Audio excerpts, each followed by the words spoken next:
प्रभु यीशु मसीह आज अपने वचन के द्वारा मुझसे बात कर अपने मार्गों को मुझे सिखा कि मैं उन पर चलूं और जीवन पाऊं। यीशु के नाम से आमीन। जोर से तारीफ करेंगे परमेश्वर की, जोर से 3 बार चिल्लाएंगे hallelujah hallelujah hallelujah hallelujah hallelujah. तारीफ करेंगे जोर से जोर से जोर से।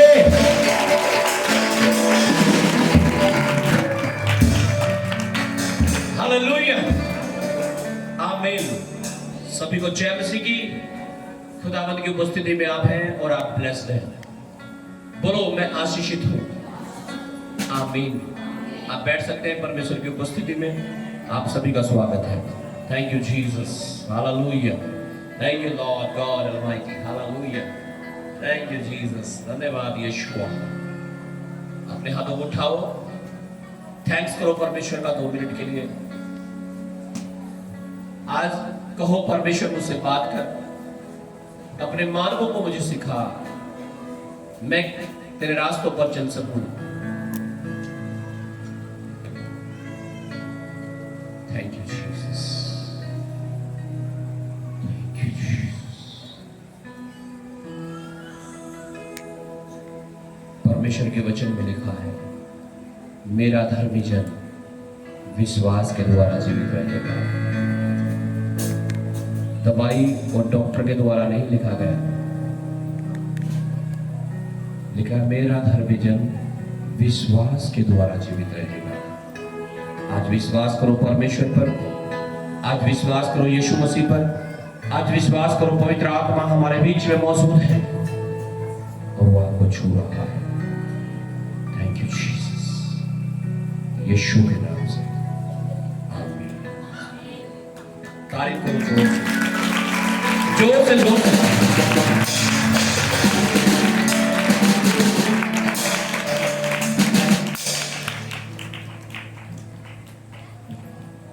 Hallelujah. Thank you Jesus. Hallelujah.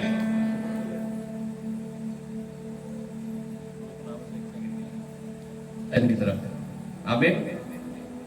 दुखी तो नहीं कोई, खुश है सब। God bless. हालेलुया आमीन। Thank you Jesus. Power of fasting prayer. आज हम बात करेंगे परमेश्वर के वचन से उपवास प्रार्थना की सामर्थ के बारे में। बोलो किस बारे में करेंगे बात? उपवास प्रार्थना की सामर्थ। हमारी रजत उपवास प्रार्थना की। इसने रजत ने कमाल कर दिया। अपने घर गया, इसकी मम्मी ने कहा मोबाइल की किस्त जमा करनी। इसने कहा मोबाइल को हटा दूंगा। मोबाइल को मारा दीवार में देगा इसने, लेकिन किस्त फिर भी देनी पड़ी बेचारे को।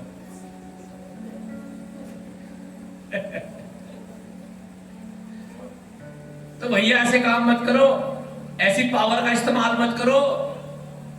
कौन सी पावर की बात कर रहे हैं आज हम? उपवास प्रार्थना की। आमीन। ये गुस्से वाली पावर को रहने दो, कुछ नहीं मिलेगा। हालेलुया। अब पछता रहा कि आज फोन हो गया, मैं मीटिंग में जुड़ पा रहा, ये हो गया वो हो गया। मैंने कहा मजा ले कुछ दिन जिंदगी का। हालेलुया। तो ऐसी जो गलत पावर है उसका इस्तेमाल मत करो, सही का इस्तेमाल करो तो रिजल्ट भी सही आएगा। आमीन। Power of fasting prayer. उपवास प्रार्थना की सामर्थ। आमीन। आने वाले शनिवार को चर्च में उपवास प्रार्थना होगी। आने वाले शनिवार को चर्च में क्या होगी? उपवास प्रार्थना। समय होगा शाम को 5 बजे से 7 बजे तक। 7 बजे आपको खाना मिलेगा, फिर नाइट प्रेयर होगी और आप आशीष प्राप्त करेंगे। आमीन। आने वाले सैटरडे। और ये उपवास थोड़ा अलग होगा। अलग ऐसा होगा कि आपको पानी भी नहीं पीना उस उपवास में। पानी भी नहीं पीना, मुझे तो वैसे ही चक्कर आ गया।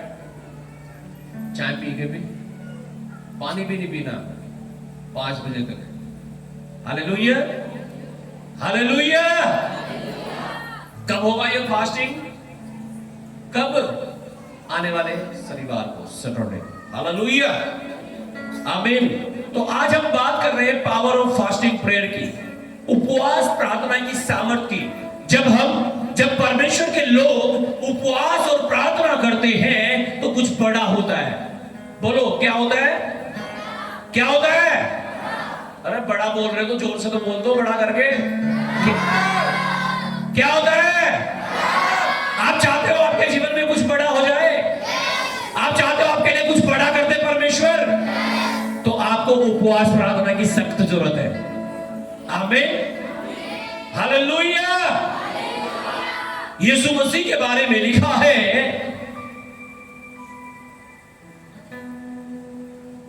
बपतिस्मा लेने के बाद वह जंगल में गया और 40 दिन और 40 रात उसने क्या किया? उपवास किया और प्रार्थना की। लिखा वो निराहार रहा। कितने दिन तक? ये पावरफुल टॉपिक है जिसके बारे में आज हम बात कर रहे हैं। ये कोई साधारण बात नहीं है। उपवास प्रार्थना ये पावरफुल चीज है। अगर आप इसे करेंगे ये पावर आपके जीवन में भी आ जाएगी। आज हम देखेंगे खुदा के वचन से, परमेश्वर के वचन से। हालेलुया। लिखा है यीशु मसीह कहां गया? जंगल में। पढ़िएगा वचन को, मत्ती रचित सुसमाचार उसका 4 अध्याय और उसका 2 वचन। लिखा है यीशु मसीह जंगल में गया और क्या करने? उपवास प्रार्थना करने। और क्या हुआ उसके बाद? फिर लिखा उसके बाद यीशु मसीह ने बड़े बड़े चिन्ह और चमत्कार करने शुरू कर दिए और यीशु मसीह पवित्र आत्मा से भर गया। जब आप उपवास प्रार्थना करते हैं आप पवित्र आत्मा से भर जाते हैं, और जब आप पवित्र आत्मा से भर जाते हैं हर वो काम जो नहीं हो रहा आपका वो होना शुरू हो जाता है। आमीन जी। वह 40 दिन और 40 रात निराहार रहा, तब उसे भूख लगी। हालेलुया। कितने दिन तक? मैं तो एक ही दिन का बताया आपको भैया। हाँ, उसमें भी कुछ लोग बोल रहा है पानी भी नहीं। भाई तुम काम तो चाहते हो, बड़े बड़े बच्चे भी हो रहे तुम्हारे, तुम चाहते हो तुम्हारे बच्चे हो जाए हैं, और जब बात उपवास की आ रही, वचनों की आ रही, तो भाई शरीर को जोर नहीं डालना चाह रहे तुम। परमेश्वर से कनेक्ट कैसे होगे भाई? तुम चाहते रहे तुम ये कि 1 महीने में मेरी सैलरी 50,000 हो जाए। Hallelujah, hallelujah. और 10वां दे नहीं रहे तो ऐसा नहीं होता। आप वचन मानोगे, परमेश्वर अपने वादे को पूरा करेगा। अगर आज आपकी सैलरी 5,000 है और आप 500 रुपए वफादारी के साथ देते हैं, तो मैं कह रहा हूं आपकी सैलरी 50,000 करेगा परमेश्वर, आपकी जिंदगी में ही करेगा यीशु के नाम से। बहुत सारे उदाहरण, गवाहियां देख लो आप यूट्यूब पे, एक से बढ़कर एक। कह रहे ठेली लगानी शुरू की थी उन्होंने, ठेली रेडी किसी चीज की। आज शोरूम है उनके, आज ब्रांड है उनके, वर्ल्ड में, पूरी संसार में, पूरी दुनिया में। Hallelujah, hallelujah. कैसे हुआ? कुछ करना पड़ा उन्हें। हालेलुया। कहते हैं ना कुछ पाने के लिए कुछ, आपको खोना कुछ नहीं है। हालेलुया। आपको खोना कुछ नहीं है, आपको वचनों को पूरा करना है बस, और आप पा जाओगे जो आपको चाहिए यीशु के नाम से। आपको मिलेगा जो आपको चाहिए यीशु के नाम से आपकी जिंदगी में। आमीन।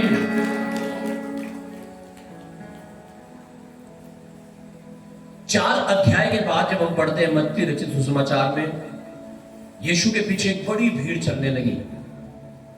जितने बीमार यीशु के पास आए, जितने भी बीमार आए यीशु के पास, सब चंगे किए गए, सब पर अनुग्रह किया गया, सबके जीवन में अद्भुत काम किए। क्यों हो रहा था ये सारी चीजें? लेकिन उपवास प्रार्थना करके यीशु मसीह उतरा सेवकाई में। आप अपने जीवन में, अपने कामकाज में, अपने खेत में, अपनी जॉब में, अपने बिजनेस में, जहां भी आप कार्यरत हैं, जब आप उपवास प्रार्थना के साथ अपने कामों को शुरू करोगे, उपवास प्रार्थना के साथ अपनी जिंदगी में बड़े बड़े चीजों को शुरू करोगे, मैं कह रहा हूं आप सफल होगे और यीशु के नाम से बड़ी बरकतें आपके जीवन में आएंगी और ये अद्भुत होगा यीशु के नाम से। योना की पुस्तक से हम पढ़ेंगे योना के बारे में। परमेश्वर के वचन में लिखा है, परमेश्वर ने योना से कहा जा निनवे को जा। कहां पे? बोलो बोलो, कहां जाना है? निनवे। बोलो, समझ में नहीं आ रही हिंदी? इंग्लिश में बोलूं? इंग्लिश में भी निनवे ही है। बोलो निनवे। लेकिन योना थोड़ा होशियार बन रहा था। क्या बन रहा था? होशियार। कह रहा यार परमेश्वर तो मुझे निनवे भेजना चाह रहा ना, चल तेरे, हाँ कह ले तुझे जो कहना है, इधर को सुनूंगा इधर को निकाल लूंगा, जाऊंगा तो वहीं जहां मुझे जाना। कह रहा जाऊंगा जाऊंगा मैं कहां? तरसुस को। हालेलुया। परमेश्वर ने कहा योना निनवे में जा, और वो कहां जा रहा है? Opposite direction. ऐसे ही तो करते हैं बहुत सारे विश्वासी लोग आज अपने जीवन में, कि उन्हें बताया तो जा रहा प्रार्थना करो, उपवास करो, दशवांश दो, और वो कहां जा रहे हैं? अपोजिट डायरेक्शन में। हाँ कह रहे ना तो मेरे को उपवास हो, ना मेरे को प्रार्थना हो, मुझे तो नींद आ रहा है, नींद। जब भी प्रार्थना में बैठो जब आई हमें,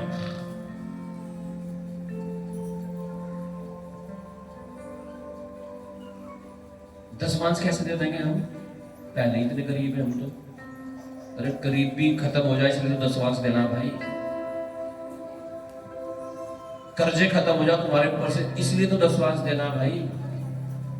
तुम्हारे घर में, तुम्हारे जीवन में और आशीष आए इसलिए तो दशवांश देना। लेकिन हम निनवे की जगह कहां जा रहे हैं? कहां जा रहे हैं? परमेश्वर तुझे नहीं पता, तुझे नहीं पता, मैं तो तरसुस को जाऊंगा।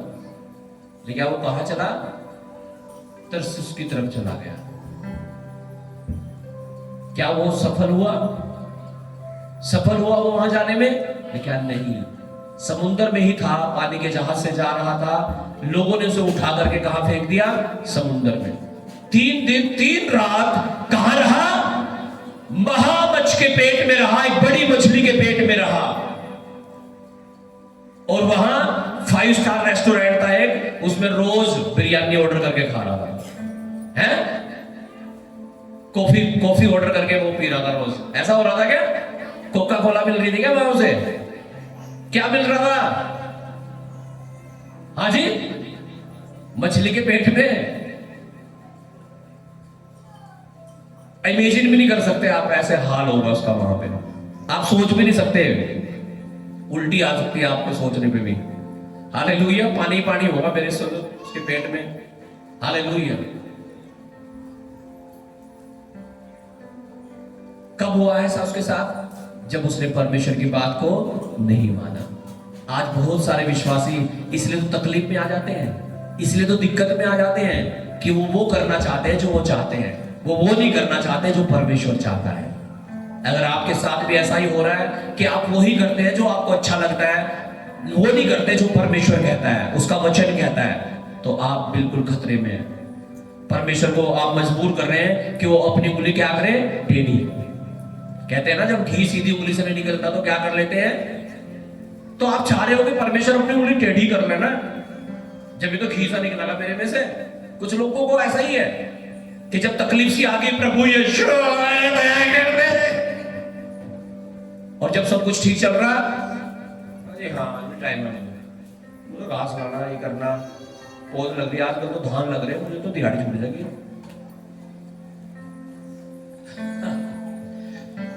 हालेलुया।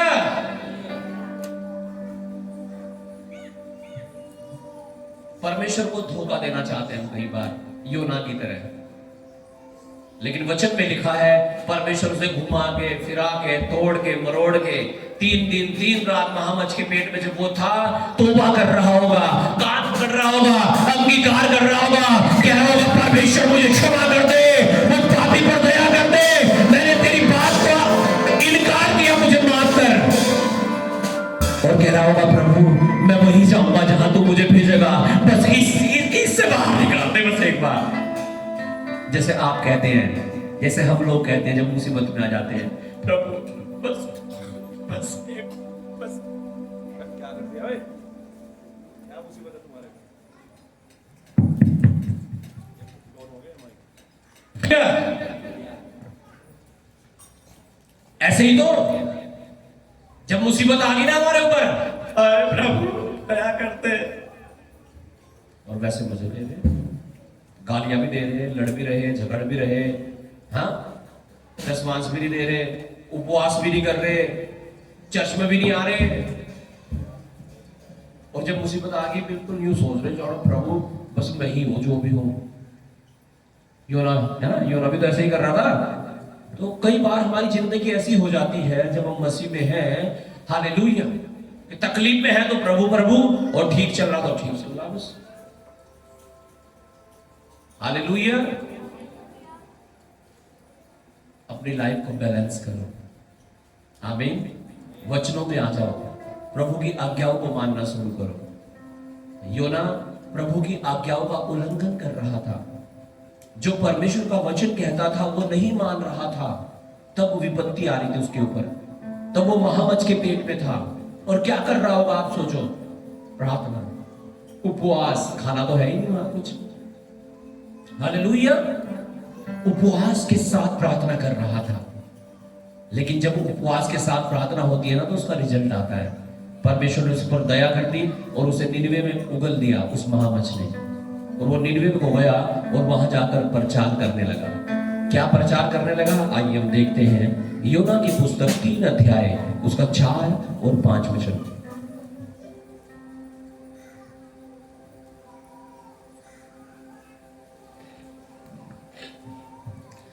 योना ने नगर में प्रवेश करके 1 दिन की यात्रा पूरी की और यह प्रचार करता गया, अब से 40 दिन के बीतने पर निनवे उलट दिया जाएगा। तब निनवे के मनुष्यों ने परमेश्वर के वचन की प्रतीति की और उपवास का प्रचार किया गया, और बड़े से लेकर छोटे तक सबों ने टाट ओढ़ा।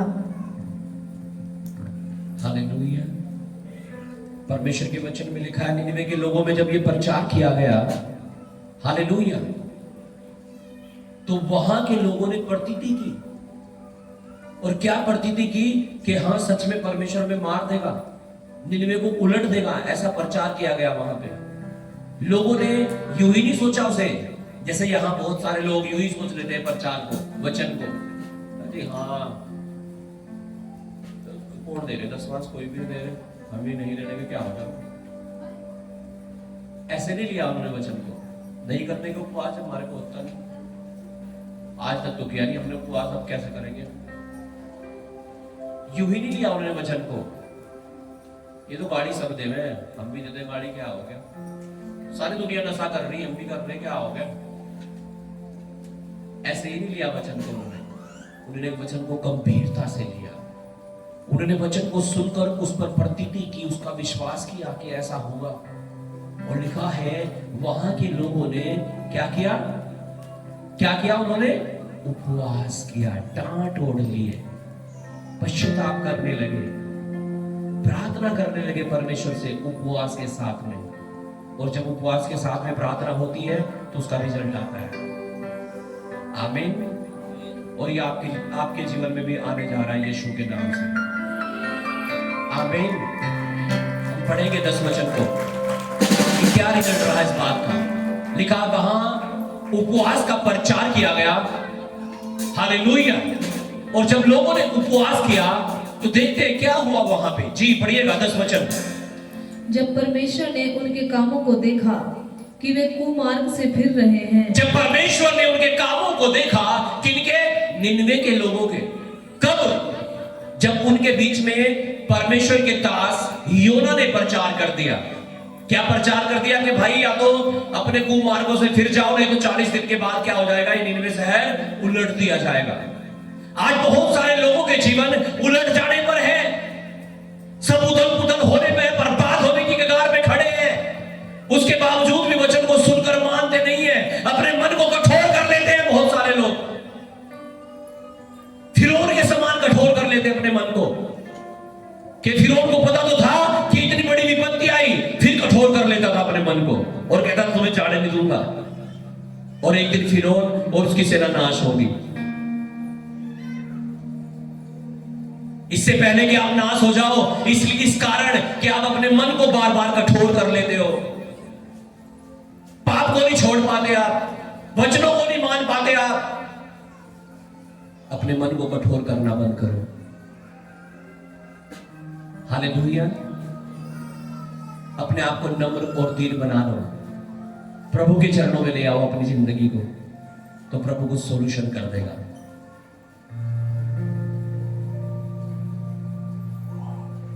जो पेड़ हवा के साथ इधर उधर नहीं हिलते ना, वो टूट जाते हैं। इसलिए सॉफ्ट हो जाओ प्रभु की उपस्थिति में, नम्र और दीन हो जाओ, कठोर मत करो अपने आप को। निनवे के लोगों के बारे में लिखा है, पढ़िएगा। तब परमेश्वर ने अपनी इच्छा बदल दी। तब परमेश्वर ने जो उनके प्रति इच्छा थी वो बदल दी।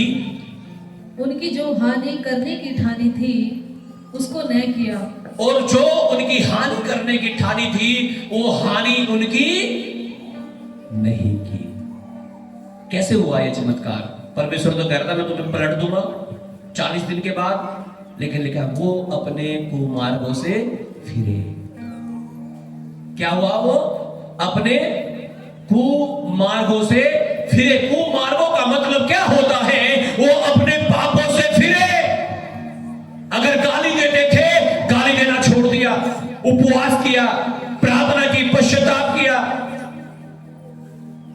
नशे करते होंगे, नशे करने छोड़ दिए, व्यभिचार करना छोड़ दिया, उपवास किया, प्रार्थना की, टाट ओढ़कर बैठे रहे खुदा की उपस्थिति में।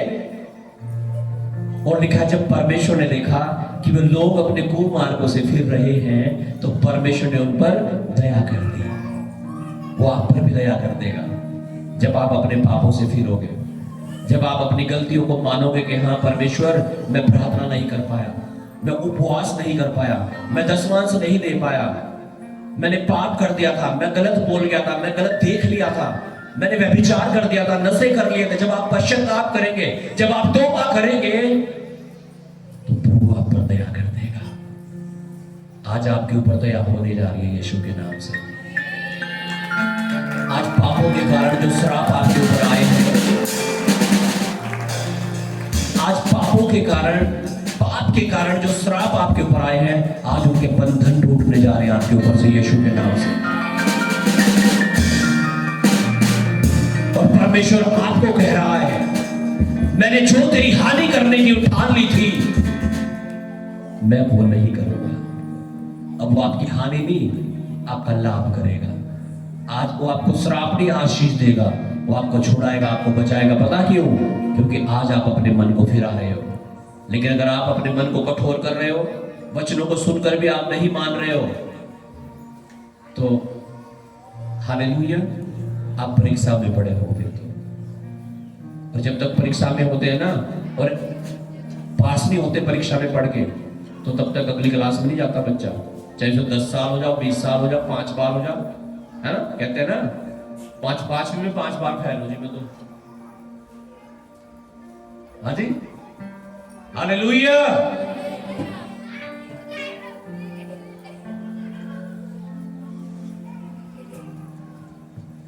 हालेलुया। तो आप कैसे भी बड़े फेलियर क्यों ना हो, खुदावंद आपको छुएगा, आज वो खड़ा करेगा यीशु के नाम से। अगर आप तैयार है अपना मन फिराने के लिए, आप तैयार है पश्चाताप करने के लिए, अपने पापों को मानकर उन्हें छोड़ने के लिए, निनवे के लोगों के समान होने के लिए, कि उन्होंने अपने पापों को छोड़कर उपवास और प्रार्थना करना शुरू कर दिया। और जब उन्होंने पापों को छोड़कर उपवास प्रार्थना किया, लिखा है परमेश्वर ने अपने मन को बदल दिया। आज आप परमेश्वर के मन को बदल सकते हैं अगर आप सच्चाई में पूरे पश्चाताप के साथ, उपवास के साथ प्रभु की हजूरी में आएंगे और आगे बढ़ने के लिए वादा करेंगे और ये कहेंगे परमेश्वर मैं पवित्रताई में चलूंगा, आज्ञाकारिता में चलूंगा और तेरी महिमा करूंगा। तो आप परमेश्वर के बड़े कामों को देखने जा रहे हैं यीशु के नाम से।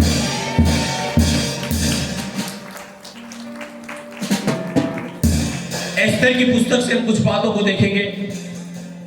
एस्तर की पुस्तक उसका 3 अध्याय 8 और 9 वचन हम पढ़ेंगे और ये देखेंगे कि कैसे परमेश्वर ने एक अद्भुत काम किया और पता है कैसे किया? उपवास प्रार्थना के दौरान। कैसे किया? उपवास प्रार्थना के द्वारा। आमीन। जब आप उपवास प्रार्थना करते हैं कुछ बड़ा होता है। हमने कहा देखा? निनिवे में देखा। अभी यीशु मसीह की सेवकाई की शुरुआत में हमने देखा। हालेलुया। और अब हम देखेंगे परमेश्वर के वचन से एस्तर के जीवन में, परमेश्वर के लोगों के जीवन में जब उन्होंने उपवास प्रार्थना किया तो क्या हुआ। सोने वाले बोलो हालेलुया। बहुत सारे सो रहे हो, बढ़िया, सो जाओ। बिस्तरा लगवा दो, के लिए गद्दे भिजवा दो भाई। तारीफ करो जोर से परमेश्वर की, जोर से हालेलुया।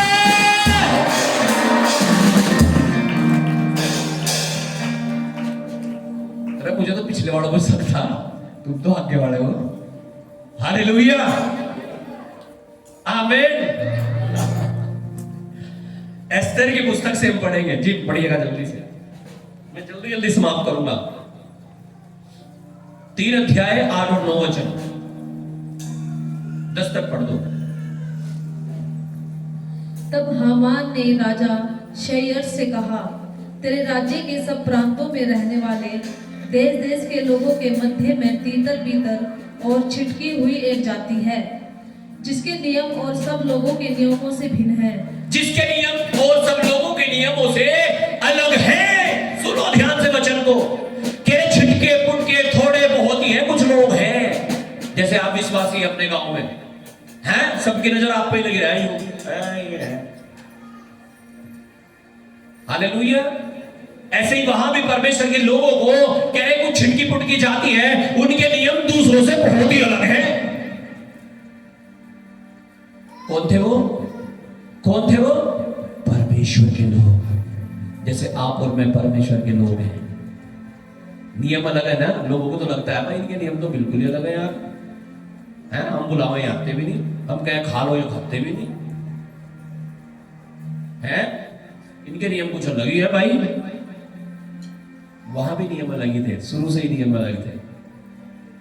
हालेलुया। जी पढ़िएगा। और वे राजा के कानून पर नहीं चलते। वे राजा के कानून पर नहीं चलते।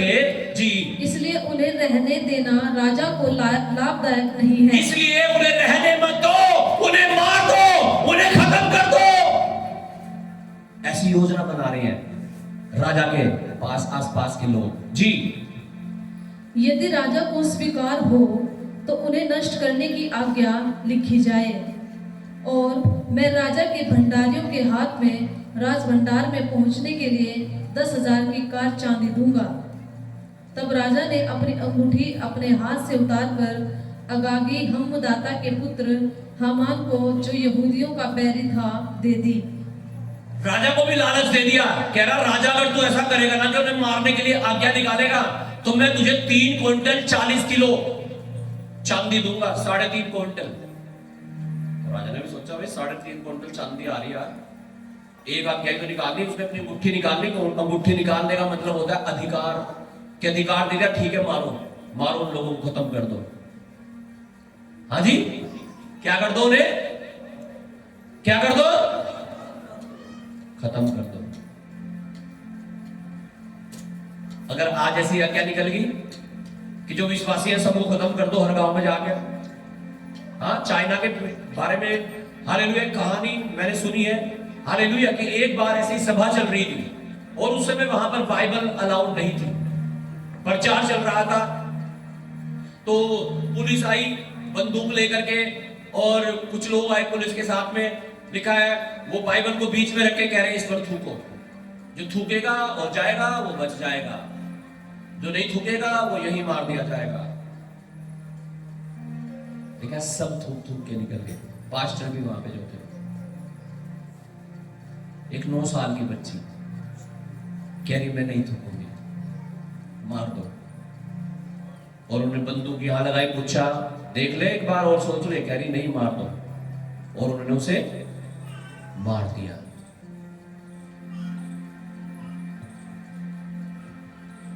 क्या कर दिया उन्होंने? उसे मार दिया, लेकिन यीशु का इनकार नहीं किया। आज लोग, मैं कह रहा हूं, उनके कुछ हल ना हो ना मसले, 2 मिनट में यीशु को छोड़ने को तैयार है। आज लोग गांव के लोग परेशान कर रहे जी, रिश्तेदार यूं कह रहे जी, वो कह रहे जी, अजी हमें कुछ हो तो रहा नहीं आराम।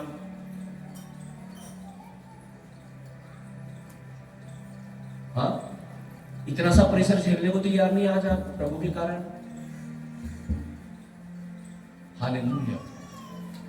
मेरी वाइफ प्रचार कर रही थी अभी परसों, मेरे ख्याल से आई थिंक। हालेलुया। क्या प्रचार कर रही थी? 2 रास्ते हैं, एक तो संकरा मार्ग है जो स्वर्ग को जाता है, और एक बहुत चौड़ा मार्ग है, सरल रास्ता जिसे बताया गया है, वो कहां जाता है? नरक को। आप चौड़े वाले रास्ते पे नहीं चल रहे, आप संकरे मार्ग पर चल रहे, इसमें कठिनाई आती है। आप क्यों चल रहे हो प्रभु यीशु के पीछे? क्या लालच है आपको? हाँ, किस लिए चलना है मैं यीशु के पीछे? इसलिए कि मैं चंगा हो जाऊं, इसलिए कि मेरे बच्चे नहीं हो रहे, बच्चे हो जाए? यीशु के पीछे इसलिए चलना है कि वो परमेश्वर है। जिस दिन यीशु के पीछे इसलिए चलोगे ना कि वो परमेश्वर है, जो चाहिए ना वो सब कुछ मिल जाएगा आपको। लेकिन अगर खाली इसलिए चलोगे कि मुझे नौकरी चाहिए, मुझे छोकरी चाहिए, और मुझे आशीष चाहिए, मुझे ये चाहिए वो चाहिए, जरूरत के लिए चलोगे ना, तो भैया कुछ नहीं मिलने का। अभी सुन लो आराम से, कुछ नहीं मिलने का बिल्कुल भी। अगर यीशु से कुछ चाहिए ना, तो इसलिए चलो उसके पीछे, हालेलुया, कि वो परमेश्वर है। आमीन। किस लिए चलना है यीशु के पीछे? कि वो परमेश्वर है, यहोवा को छोड़ और कोई ईश्वर है ही नहीं, इसलिए चलो उसके पीछे। निस्वार्थ होके चलो प्रभु के पीछे। परमेश्वर के वचन में लिखा है, यीशु ने कहा मत्ती 6 अध्याय उसके 33 वचन में, कि पहले तुम परमेश्वर के धर्म और उसके राज्य की खोज करो, दुनिया की सारी चीज तुम्हें मिल जाएगी। और यहां दुनिया की चीजें चाहिए हमें पहले, फिर चलेंगे हम तो यीशु के पीछे। पहले हमारा ये ठीक करे यीशु मसीह है। अरे भैया, उसके वचन को समझ लो। उसने कहा पहले मेरे पीछे चलो, दुनिया की सारी चीज तुम्हें दे दूंगा। आमीन। चाहते हो सब कुछ मिल जाए तुम्हें? अरे चाहते हो या नहीं? यस या नो? कोई तो नो ही कह रहा धोखे से। यस या नो? हालेलुया। तो यीशु के पीछे चलना शुरू करो। आमीन। हालेलुया। सब कुछ मिल जाएगा आपको। परमेश्वर के लोगों को मारने की प्लानिंग चल रही है जी, कहे मार दो, खत्म कर दो, निपटाओ, प्लेस कर दो, खत्म कर दो। देखते हैं क्या हुआ आगे जी। एस्तर की पुस्तक 4 अध्याय उसका 1 और 3 वचन। जब मोर्दके ने जान लिया कि क्या क्या किया गया है, तब मोर्दके वस्त्र फाड़, टाट पहन, राग डालकर नगर के मध्य जाकर ऊंचे और दुख भरे शब्द से चिल्लाने लगा। और वह राजभवन के फाटक के सामने पहुंचा, परंतु टाट पहने हुए राजभवन के फाटक के भीतर तो किसी के जाने की आज्ञा न थी। एक एक प्रांत में जहां जहां राजा की आज्ञा और नियम पहुंचा, वहां वहां यहूदी बड़ा विलाप करने और उपवास करने और रोने पीटने लगे। वरन बहुतेरे टाट पहने और राग डाले हुए पड़े रहे। जहां जहां राजा की आज्ञा और नियम पहुंचा, वहां वहां यहूदी परमेश्वर के लोग बड़ा विलाप करने लगे और उपवास करने लगे, रोने लगे। क्यों? क्योंकि उनको मारने का हुक्म मिल गया था कि इनको मार दो सबको। हालेलुया। क्या करने लगे? क्या करने लगे? आज मैं कह रहा हूं आपके कान पे यहां आके कोई बंदूक रख दे, आप तो जो कहोगे जी ना, मैं तो थारे वाला ही, मैं तो वैसे ही लगा था घूमने में।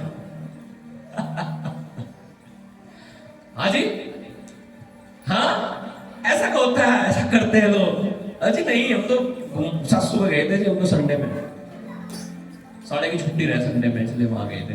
हम कहीं नहीं गए थे ना ना। लोग रोने लगे, उपवास करने लगे, वस्त्र फाड़ दिए लोगों ने, अपने कपड़े फाड़ के टाट पहन दिए, अपने आप को बिल्कुल जीरो कर दिया। हालेलुया! और प्रभु की उपस्थिति में आ गए। मैं आपको आज बता रहा हूं परमेश्वर के वचन के द्वारा उपवास और प्रार्थना की पावर की बात बता रहा हूं। निनवे के लोगों ने जब उपवास प्रार्थना किया, लेकिन परमेश्वर का मन बदल गया और परमेश्वर ने उन्हें नाश नहीं किया। अब हम पढ़ रहे हैं, परमेश्वर के लोगों के खिलाफ एक आज्ञा निकाल दी गई कि सबको मार दो, लेकिन लोग उपवास करने लगे, रोने लगे, प्रार्थना करने लगे। देखेंगे क्या हुआ इनके साथ। हालेलुया! 3 वचन हो गया, चलो 4 का 16 और 17 पढ़ो।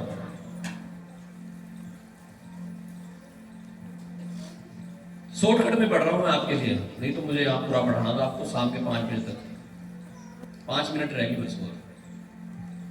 तब एस्तेर ने मोर्दके के पास यह कहला भेजा, तू जाकर सूसन के सब यहूदियों को इकट्ठा कर और तुम सब मिलकर मेरे निमित्त उपवास करो। क्या करो? उपवास करो। कौन कह रही है? रानी एस्तेर कह रही है कि तुम मेरे लिए उपवास करो। हालेलुया! क्यों उपवास करो? वो परमेश्वर ने पहले से ही वहां प्लान कर रखी थी। कह रहे ऐसा ऐसा होगा आने वाले दिनों में। परमेश्वर को तो सब कुछ पता है भैया, हम मुझे और आपको ही तो नहीं पता। हालेलुया! तो परमेश्वर ने एक रानी एस्तेर जो परमेश्वर की दासी थी, वो वहां पहले से ही थी राजा के महल में, लेकिन वो राजा के पास नहीं जा सकती थी। वो नहीं, कोई भी रानी राजा की बिना बुलाए कोई राजा के पास नहीं जा सकती थी। कोई भी रानी अगर कोई जाने का साहस करती थी, लिखा है वचन में, उसे मार दिया जाता था जान से। तो ये कह रही है तुम मेरे लिए उपवास करो। 3 दिन 3 रात न कुछ खाओ और 3 दिन 3 रात ना कुछ खाओ और न कुछ पियो। ना कुछ पियो। हाय, 3 दिन 3 रात। आज यहां मैं उपवास की घोषणा करता हूं कि जिन लोगों के मसले हल नहीं हो रहे, जिनको जो बहनें गर्भवती नहीं हो रही है, जो जिनके कर्जे हैं, जिनकी मुसीबतें हैं, जिन्हें लग रहा है कि मैं तो ज्यादा ही मुसीबत में हूं, आप 3 दिन 3 रात कुछ ना खाइयो ना कुछ पियो, बस प्रार्थना प्रार्थना और वचन करियो। हाय, ये कैसी सजा सुना दी मुझे आपने। ऐसा लग रहा जैसे मुझे 7 साल की सजा हो गई हो, हैं? हाँ जी, ऐसा ही लगेगा ना। लेकिन जान तो बच रही मेरे भाई, जो आपको चाहिए वो तो मिल रहा। 3 दिन, फिर तो 4 दिन भी भूखे रह लो, क्या दिक्कत है? भूखे नहीं रहना, उपवास करना। उपवास का मतलब पश्चाताप। हालेलुया जी। मैं भी अपनी सहेलियों सहित उसी रीति उपवास करूंगी और ऐसे ही दशा में मैं नियम के विरुद्ध राजा के पास भीतर जाऊंगी, और यदि नष्ट हो गई तो हो गई। तब मोर्दके चला गया और एस्तर की आज्ञा के अनुसार ही उसने किया। रानी कह रही है राजा की आज्ञा के अनुसार तो मुझे मार दिया जाएगा, क्योंकि राजा की बिना बुलाए कोई रानी राजा के पास नहीं जा सकती। लेकिन तुम 3 दिन 3 रात मेरे लिए उपवास करो और मैं राजा के पास जाऊंगी। अगर मर गई तो मर गई, और अगर तुम्हारे उपवास ने परमेश्वर ने ग्रहण कर लिया तो बदले बदले। आमीन। आइए देखते हैं क्या हुआ आगे, पढ़िएगा।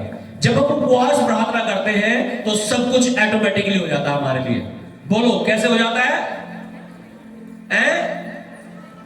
ऑटोमेटिक। कैसे हो जाता है? चलो अच्छा ये बताओ, शाम 8 बजे क्या हो जाएगी? आज शाम को 8 बजे क्या हो जाएगा? रात हो जाएगी। तो कितने लोगों को पूरा जोर लगाना पड़ेगा रात करने के लिए? पूरी जान लगाओ, रात हो जाएगी। जोर लगाना पड़ेगा क्या आपको? हाँ, कभी सिर नीचे करना पड़ता हो, पैर ऊपर करने पड़ते हो तब रात होती हो? ऐसा तो नहीं हो रहा।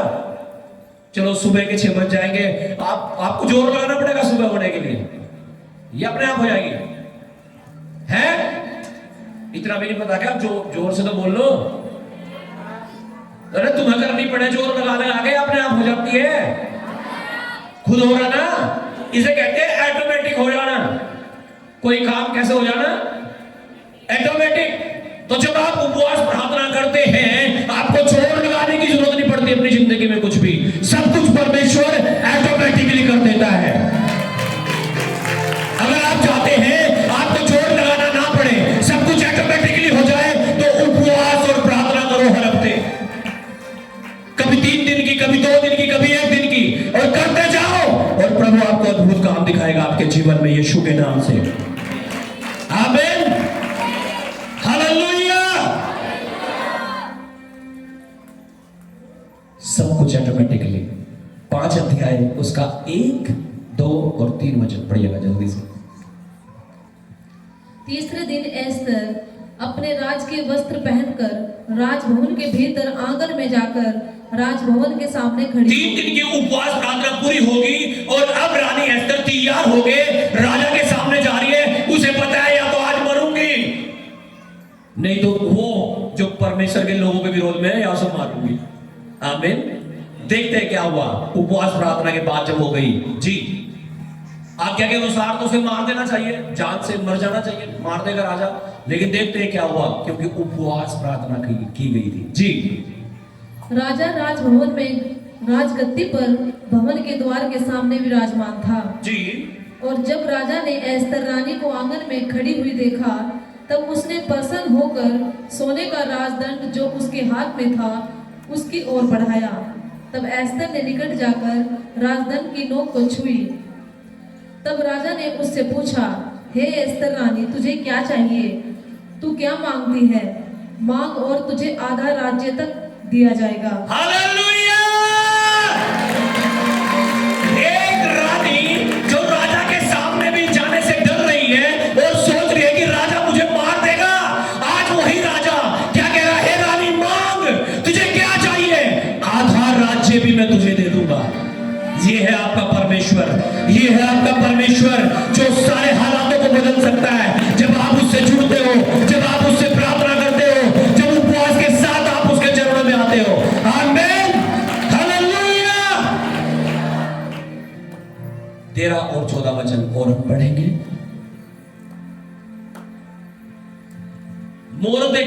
मोर्दके परमेश्वर का जन है। हामान जो है वो आदमी है जो मारना चाह रहा था परमेश्वर के लोगों को। हामान कौन है? बोलो, जो परमेश्वर के लोगों को मारना चाह रहा था, और मोर्दके परमेश्वर का जन है।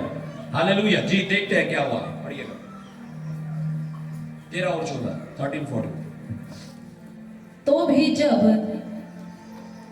जब मुझे वह यहूदी मोर्दके राजभवन के फाटक में बैठा हुआ दिखाई पड़ता है, तब यह सब मेरी दृष्टि में व्यर्थ लगता है।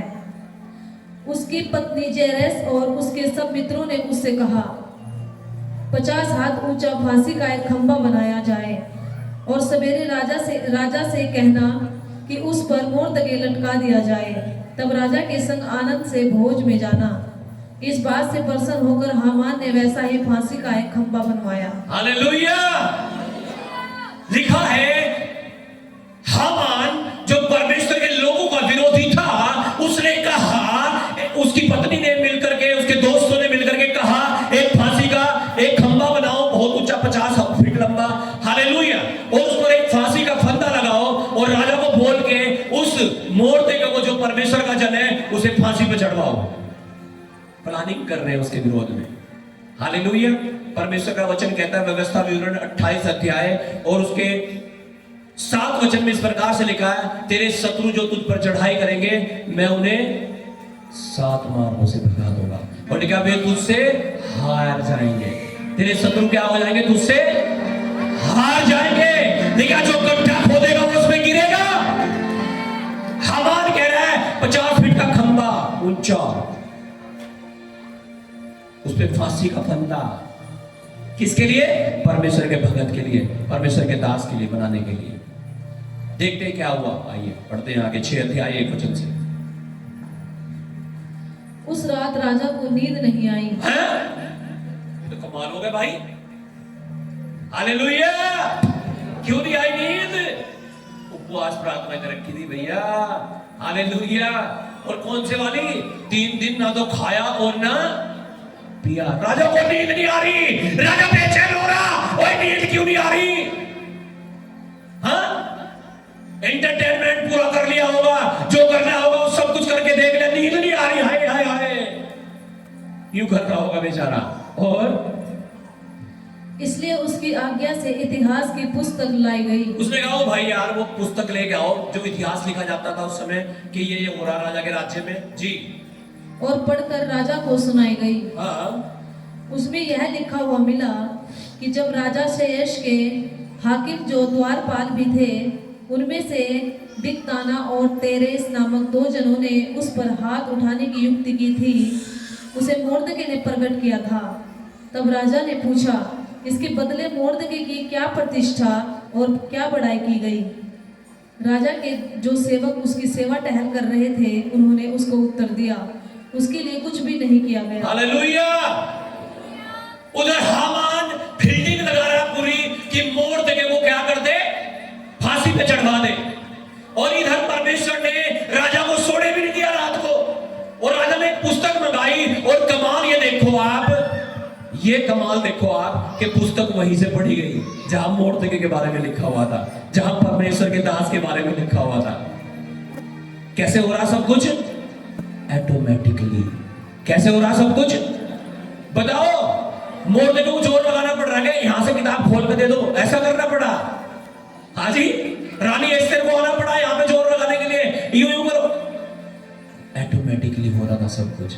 मैं कह रहा हूं जब आप गंभीरता से प्रार्थना करेंगे, उपवास करेंगे, प्रभु की उपस्थिति में रहेंगे, सब कुछ ऑटोमेटिकली कर देगा परमेश्वर, ऑटोमेटिकली कर देगा आपकी लाइफ में। आप सब कुछ पूरा होता हुआ देखोगे अपने लिए, जब आप ईमानदारी से, सच्चाई से, उपवास में, प्रार्थनाओं में परमेश्वर के पीछे चलोगे, ऑटोमेटिकली पूरा करेगा परमेश्वर सब कुछ। वहीं से पुस्तक खुली, कमाल की बात नहीं किया, परमेश्वर लड़ता आपके लिए। हालेलुया।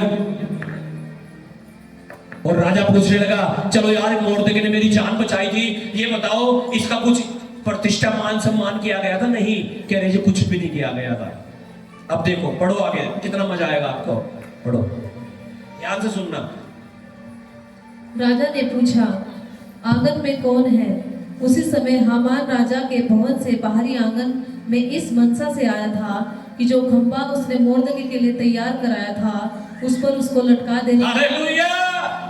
राजा ने पूछा, भाई ये बताओ बाहर आंगन में कौन है? कहने लगा जी हामान है। और हामान अपने मन में क्या सोच रहा? आज तो मोर्दके को फांसी पर चढ़वाऊंगा। और राजा क्या सोच रहा? मोर्दके का क्या करना? मान सम्मान करना। उसने मेरी जान बचाई थी भाई। अब देखते हैं क्या हुआ। हालेलुया। ये आपका परमेश्वर जी। तब राजा के सेवकों ने उससे कहा, आंगन में तो हामान खड़ा है। राजा ने कहा, उसे भीतर बुलवा लाओ। जब हामान भीतर आया, तब राजा ने उससे पूछा, जिस मनुष्य की प्रतिष्ठा राजा करना चाहता हो, तो उसके लिए क्या करना उचित होगा? हामान ने यह सोचकर कि मुझसे अधिक राजा किसकी प्रतिष्ठा करना चाहता होगा। हालेलुया। राजा पूछ रहा, भाई अगर मुझे किसी का मान सम्मान करना हो तो उसका क्या करना चाहिए? अब वो जो परमेश्वर के लोगों का विरोधी था, वो सोचने लगा, यार दिक्कत मेरा मान सम्मान होगा, मेरी प्रतिष्ठा होगी। ये सोच के क्या कहने लगा? राजा को उत्तर दिया, जिस मनुष्य की प्रतिष्ठा राजा करना चाहे, उसके लिए राज के वस्त्र लाए जाएं, जो राजा पहनाता है, और एक घोड़ा भी जिस पर राजा सवार होता है, और उसके सर पर जो राज के मुकुट धरा जाता है, वह भी लाया जाए। फिर वह वस्त्र और वह घोड़ा राजा के किसी बड़े हाकिम को सौंपा जाए, और जिसकी प्रतिष्ठा राजा करना चाहता हो, उसको वह वस्त्र पहनाया जाए, और उस घोड़े पर सवार करके नगर के चौक में उसे फिराया जाए, और उसके आगे आगे यह प्रचार किया जाए, जिसकी प्रतिष्ठा राजा करना चाहता है, उसके साथ ऐसा ही किया जाएगा। तब राजा ने हामान से कहा, फुर्ती करके अपने कहने के अनुसार उस वस्त्र और उस घोड़े को लाकर उस यहूदी मोर्दके से, जो राजभवन के फाटक में बैठा करता है, वैसा ही कर, जैसा तूने कहा है, उसमें से कुछ भी कमी होने न पाए। हालेलुया। एक आदमी जो अपने दिल में ये बैठ के सोचा है कि आज मैं मोर्दके को मारूंगा, फांसी पे लटकाऊंगा, और राजा के पास जब आया तो राजा कह रहा है उसे घोड़े पर बैठाकर, राजा के कपड़े पहनाकर, उसका मुकुट आपका परमेश्वर कर सकता है और कोई नहीं कर सकता। और इसके लिए जोर लगाने की जरूरत नहीं पड़ रही, ऑटोमेटिकली हो रहा है ये सब कुछ। आमीन, हालेलुया, हालेलुया। 7 अध्याय उसका 9 और 10 वचन हम पढ़ेंगे और मैं समाप्त करूंगा। Thank you Jesus. तब राजा के सामने उपस्थित रहने वाले खोजों में से हरगोला नाम एक ने राजा से कहा, हामान के यहाँ 50 हाथ ऊंचा फांसी का एक खंबा खड़ा है, जो उसने मोर्दकी के लिए बनवाया है, जिसने राजा के हित की बात कही थी। राजा ने कहा, उसको उसी पर लटका दो। Hallelujah, hallelujah. लिखा है उसे उसी पर लटका दो। क्या वो ये परमेश्वर को लोगों को मारना चाहता था? आज अपने बनाए हुए फांसी के फंदे पर ये खुद लटकने जा रहा है। ये है आपका परमेश्वर। वो कहता है तेरे शत्रु जो तुझ पर चढ़ाई करेंगे वे तुझसे हार जाएंगे, जो गड्ढा खोदेंगे उसमें गिर जाएंगे। हालेलुया। कैसे हो रहा है ये सब कुछ? उपवास प्रार्थना के द्वारा। ये है पावर ऑफ फास्टिंग प्रेयर। ये है उपवास प्रार्थना की सामर्थ। हालेलुया। अगर आप चाहते हो परमेश्वर ऐसे अद्भुत काम आपके जीवन में करे, तो मेरे प्रियो उपवास प्रार्थनाओं में जाना शुरू करो, परमेश्वर की हजूरी में जाना शुरू करो, अपने पापों से पश्चाताप करना शुरू करो। हालेलुया। एक वचन लास्ट, ये पढ़िएगा जल्दी से। तब हामान उसी खंबे पर जो उसने मोर्दकी के लिए तैयार कराया था लटका दिया गया। इस पर राजा का गुस्सा ठंडा पड़ गया। आमीन, हालेलुया। तारीफ तो कर दो, परमेश्वर ने इतना बड़ा काम कर दिया। परमेश्वर के लोग मारे जाने थे, सब के सब बचा लिए गए। मैं कह रहा हूं परमेश्वर के लोग मारे जाने थे, सब के सब बचा लिए गए। आज हो सकता है आपकी रिपोर्ट में कह दिया हो डॉक्टर ने, तेरे पास 2 महीने का टाइम है, 6 महीने का टाइम है, तुझे ये बीमारी है। आपको अपने कर्जों को देखकर, अपनी मुसीबतों को देखकर, अपने श्रापों को, पापों को देखकर शायद लगता हो सब कुछ खत्म हो जाएगा, बर्बाद हो जाएगा। मेरे प्रियो, आज प्रभु के वचन को सुनो और उसको मान लो, अपने जीवन में ले लो। उपवास करो, घर जा करके प्रार्थना करो इस हफ्ते में। हालेलुया। आप नहीं कर सकते शनिवार को उपवास प्रार्थना के साथ शाम को चर्च में आओ और हम सब मिलके दुआ करेंगे। और मैं ये विश्वास करता हूँ परमेश्वर अद्भुत काम हम सबके जीवन में करने जा रहा है। परमेश्वर बड़ा चमत्कार हम सबके जीवन में करने जा रहा है। परमेश्वर की अद्भुत सामर्थ को महसूस करने जा रहे हैं। परमेश्वर हर उस चीज को, हर उस अधिकार की शक्ति को, हर उस पाप की आत्मा को, हर उन कर्जों को मेरे और आपके जीवन से और घरों से निकालने जा रहा है यीशु के नाम से। और ये सब कुछ ऑटोमेटिकली करने जा रहा है। आप इस हफ्ते में इसे होता हुआ देखोगे। हालेलुया। अपनी उपस्थिति की हजूरी में रीबारा राबाशे शिखाबारा राबा संदोरियंदना रबाबाशा। हालेलुया। अपने हाथों को उठा करके सब जन हिलाते हुए, अपने हाथों को हिलाते हुए, अपने हाथों को उठा करके सब जन हिलाते हुए सब जन प्रार्थना करें, अन्य भाषाओं में जाएं। ओ रीबारा राबाशे ओरियंदना रिखाबारा राबा संदोरियंदना रबाबाशे। हालेलुया। रिखाबा सोखोरियंदना मस्सा। और यीशु के नाम से हालेलुया, हालेलुया। हरे को छुड़ा परमेश्वर, हरे को बचा परमेश्वर। अपने हाथों को उठा कर हिलाते हुए सब जन मांगो परमेश्वर से जो आपको चाहिए मांगो। और खुदा तूने बड़े बड़े काम किए हैं, तूने बड़े बड़े काम किए हैं, तू मेरे जीवन में बड़े बड़े काम कर, मेरे घर में बड़े बड़े काम कर, मेरे बच्चों के जीवन में बड़े बड़े काम कर, मेरी पत्नी के जीवन में बड़े काम कर, मेरे पति के जीवन में बड़े काम कर, मेरे माँ बाप के जीवन में बड़ा काम कर, मेरे बच्चों के जीवन में बड़ा काम कर। सब जन अपने हाथों को उठाते हुए मांगते हुए परमेश्वर से। उसका आत्मा हमारे बीच में मौजूद है, उसकी हजूर, उसकी उपस्थिति हमारे बीच में मौजूद है। आपको लगता होगा कोई नहीं सुनी जा रही, मेरी प्रार्थनाओं के उत्तर नहीं मिल रहे हैं, लेकिन आज परमेश्वर कह रहा है जैसे मैंने योना की प्रार्थना को सुना और उसे आजाद कर दिया, महाबच के पेट से बाहर निकाल दिया, जैसे मैंने निनवे के लोगों की प्रार्थनाओं को सुना और उन्हें बचा लिया, जैसे मैंने बोलते के एस्तेर रानी और उसके लोगों की प्रार्थना को सुना और उन्हें नाश होने से बचा लिया, आज मैं तुम्हारी प्रार्थनाओं को सुन रहा हूँ, आज मैं तुम्हारी प्रार्थनाओं को सुन रहा हूँ और तुम्हें आजाद कर रहा हूँ।